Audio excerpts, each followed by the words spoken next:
April 2nd, that day just can't wait for it. Right now, my expectation, waiting for April 2nd to get here. Can't wait to see that come to life starting April. It started. April sedentary workouts for those three teams, including his team, the Chargers. You see the Falcons on that list and the win to NFL Live. So glad to have you here. Dan Orlovsky is here. Marcus Spears is back. Yay! I've been seeing you, so. Yeah, but hey, y'all. Don't get left out. Hey, y'all. I'm sending hugs too, you know? Hey, man. You've been falling in boats? Falling out of the boat. Catching fish. Anyway, that's Andrew Hawkins, as we said, and we've got a lot to get to, guys. Let's go right to it that it's April 2nd. Voluntary workouts underway. This is so important for the tone that will. There's more from the Chargers head coach today on just how all of this is going as a start to the Right into football, putting the schemes in, offensively, defensive is huge in this phase. This phase one, and where is their baseline? What do they need improvement on? So, Marcus, the first day for players at the facility, day one. I think a lot of it is what we just heard Harbaugh say. Remember when Harbaugh signed, when we found out he was going to be the head coach, and we talked about the Chargers. The physicality has been questioned when we start talking about stopping the run from the defensive line and hammer that they wanted to have from an offensive standpoint. So I think just setting the tone that can kind of move the message along the locker room and while these workouts, level of commitment, how these guys are getting to it and preparing in order for this particular installing a culture with the Los Angeles Chargers. Yeah, no doubt. They're free agency, so they had to make some tough decisions. L.A. restructured Khalil Mack, Joey Bosa, and let Austin Eckler and Gerald Everett walk in free agency. They brought in Gus Edwards, linebacker Denzel Perryman. It's going to look a lot different, but either way, Dan, it's a big draft ahead for this roster. I would be shocked if they don't take offensive line. Yeah. Shocked. I think that's the easiest, or one Shefty the other day, and some of his life sayings. And one of them that stood out was, stop trying taking a wide receiver in the first round. They will add to this run game and protect your mind back to when he was with the 49ers. Dominant offensive line. Take your mind to when he was at Michigan. Long game in LA. I would be absolutely shocked as good as this wide receiver class. You know what's the easiest way in the NFL to not give games away?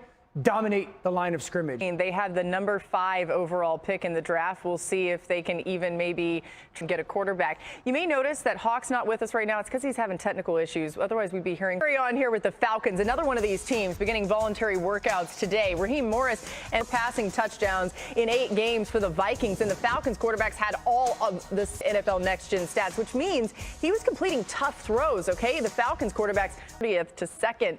So, Dan, they brought in Cousins, but what else needs to be fixed before the start? On the edge, they can win this division and they could be a threat in the playoffs. This offense doesn't act. They could throw the ball downfield with speed and possession.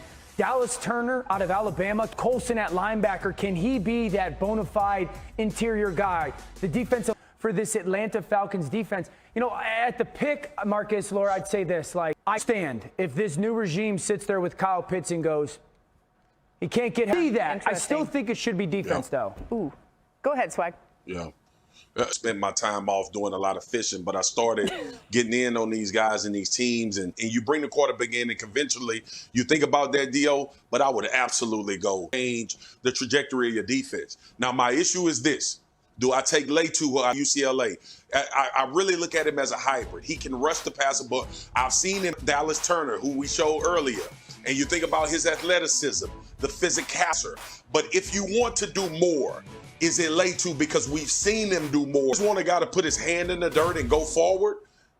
Dallas Turner out of Alabama is line him down and tell him, look, go get the quarterback every time you have an opportunity of this pick. If they choose one of these outside edge rushers, if they want them to be more going to get off the edge, it's Dallas Turner out of Alabama. Yeah, Raheem Morris, who's now there. Now he had Aaron Donald, you know, so it was, let's make sure that we play that on, you know, so, but I think, Marcus, because that's the benefit of paying Kirk. While it costed a ton, Marcus, that, for almost 10 years now, you've been searching for that edge rusher, more equipped to be that elite edge rusher. Yeah, you know, it was interesting, too. You said if they can get. I've always been doubted my whole career. Bryce Young or C.J. Stroud, you lowest. If you don't trust and believe in me, all I can tell you is watch this. Stroud throws something else. My confidence isn't going nowhere. Domination.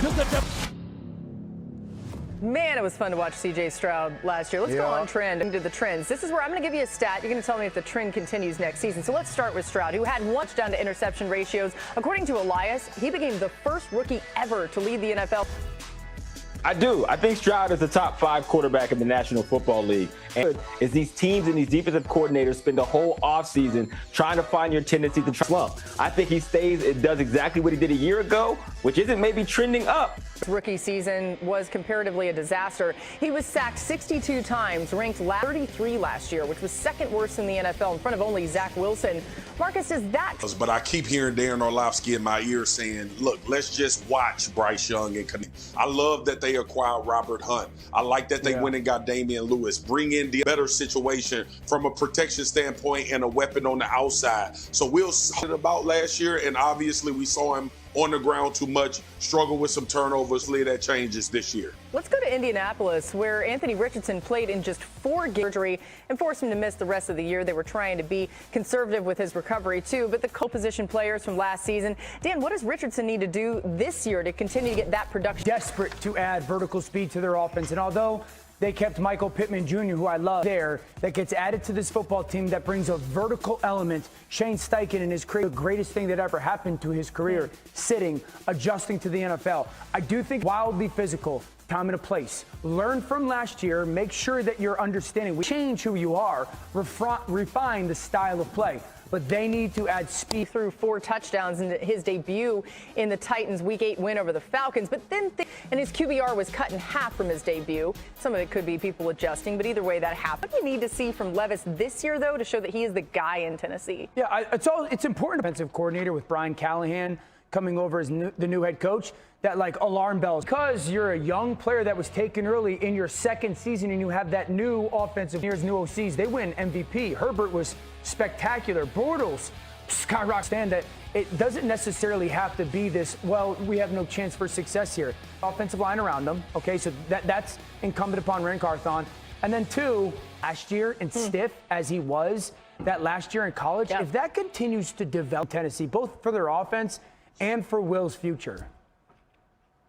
Tony Pollard around him. And at first I scratched my head about Pollard because I was like, I think when you look at Ren Carthon coming over from San Francisco, it's about weight. That's going to be my statement for this year. Can he catch it and get out of the way? And both of these guys take hold a little bit with Trevor Lawrence last year, with them having the ability to push the ball down the field, an identity based on the ability of their quarterback. And to your point, and another sneaky good one, while you mention offensive line, is that his dad Bill everywhere he goes. So this to me was a successful offseason so far with the Titans. Average attempt traveled an NFL high 10.3 yards downfield last season.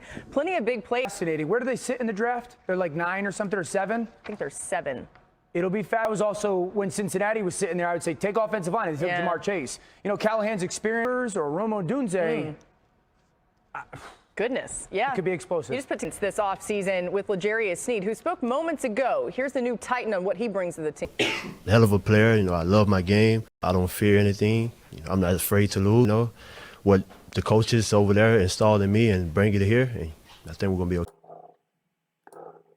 Sul-Americana 2024, fase de grupos começa nesta terça-feira e veja os jogos e onde assistir. Internacional, Corinthians e Atlético são os primeiros brasileiros a entrar em campo. Fortaleza, Bragantino e Cuiabá jogam na quarta e Cruzeiro na quinta.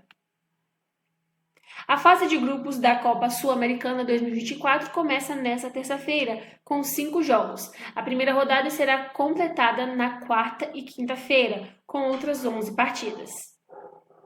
O Internacional será o primeiro brasileiro a entrar em campo e encara o Belgrano, às 7 horas da noite, horário de Brasília, na Argentina. Mais tarde, às 9h30, o Corinthians pega o Racing Uru, no Uruguai, enquanto o Atlético visita o Esportivo Ameliano, no Paraguai. A quarta-feira terá as estreias de mais 3 times brasileiros. O Cuiabá pega o Lanús Arge às 7 horas da noite, de Brasília, na Arena Pantanal. E às 9 horas, o Bragantino recebe o Coquimbo Unido no Nabi Abichedid. E no mesmo horário, Fortaleza visita o Esportivo Trinidense no Paraguai. A quinta-feira será marcada pelo jogo do Cruzeiro às 21 horas, 9 horas da noite, horário de Brasília, contra a Universidade Católica EQU, no Estádio Olímpico de Atahualpa, no Equador. Veja a agenda da primeira rodada e onde assistir. Na terça-feira a gente tem essa rodada aqui, se vocês quiserem podem estar printando a tela, beleza? Temos jogo às 7 do Belgrano contra o Internacional, do Nacional PAR contra os Argentinos Júniors, o Esportivo Ameliano contra o Atlético, o Racing contra o Corinthians, o César Valejo contra a Defensa e Justiça. Já na quarta-feira a gente tem o Raio Zuliano contra o Danúbio, o Cuiabá contra o Lanús, o Bragantino contra o Coquimbo, o Nacional Potosí contra o Boca Juniors e o Esportivo Trinidense contra o Fortaleza. E às 11 horas da noite também teremos o Aliança Petroleira contra o União da Calera. Já na quinta-feira nós teremos 2 jogos, o Deportivo Garcilaso versus os Metropolitanos. E às 9 da noite, a Universidade Católica contra o Cruzeiro. Também teremos o Esportivo Luqueno contra o Racing, o Real Tomayapo contra o Delfim e o Always Red contra o Independiente Medellín.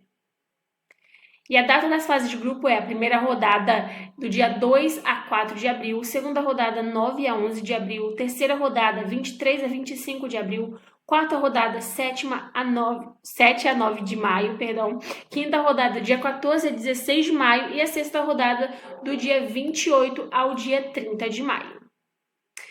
Os 2 melhores de cada grupo avançam e o sorteio da fase de mata-mata está marcado para o início de junho. A competição terá pausa em razão da Copa América. Por isso, os playoffs serão entre os dias 15 e 25 de julho e as oitavas serão disputadas entre 13 e 22 de agosto, as quartas de 17 a 26 de setembro e as semifinais estão previstas para ocorrer no dia 23 e 30 de outubro. A final da Sul-Americana 2024 está marcada para o dia 23 de novembro, mas ainda em local não definido pela Conmebol, e esse formato da decisão em jogo único começou em 2019.